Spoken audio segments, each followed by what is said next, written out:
بسم الله الرحمن الرحيم. السلام عليكم ورحمة الله وبركاته. مباراة مصر وإيران. حسام حسن بيفاجئنا بجد، يعني هو بيفاجئ نفسه، يعني بيفاجئنا وبيفاجئ نفسه. تشكيل غريب وطريقة لعب أغرب. يعني انت من امتى بتبدأ ب4-3-3؟ ده أول حاجة. تمام. وليه بتبدأ بمحمد عبد المنعم على حساب ياسر إبراهيم؟ محمد عبد المنعم بعيد ومش جاهز، وعمل علينا ضربة جزاء وخرج مصاب. يعني مفيش أسوأ من كده. تمام. زائد ان انت في نص الملعب لعبت بواحد بس ارتكاز على الدايرة، اللي هو مهند لاشين، ومروان عطية على الدكة، وقدامه اتنين تمانيات.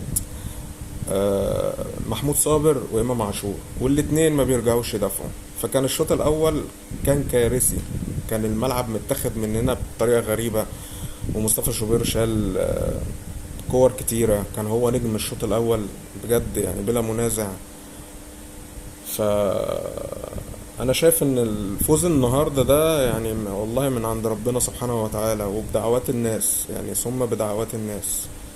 مش يعني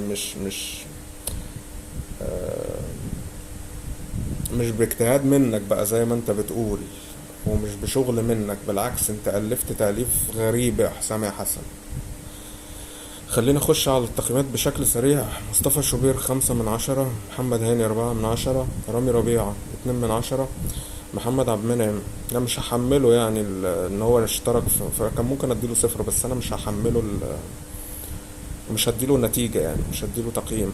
فتوح 2/10، مهند لاشين 3/10، محمود صابر 5/10 عشان الجون، إمام عاشور 2/10، تريزيجيه 4/10، صلاح 3/10، زيكو 2/10، ياسر إبراهيم 4/10، مروان عطية 2/10، عمر مرموش 2/10، زيزو 1/10.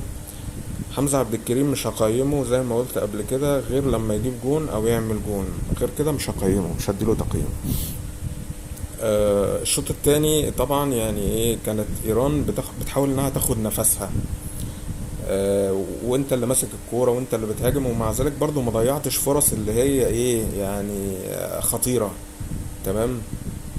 آه، احنا صعدنا. مبروك ان احنا صعدنا. بس التأليف ده مع الماتشات الفرق الكبيرة لا، هتخرج وهتتبهدل وهتتهان. فبلاش تأليف، وبلاش تغير مراكز لعيبة وخطط لعب وطرق لعب.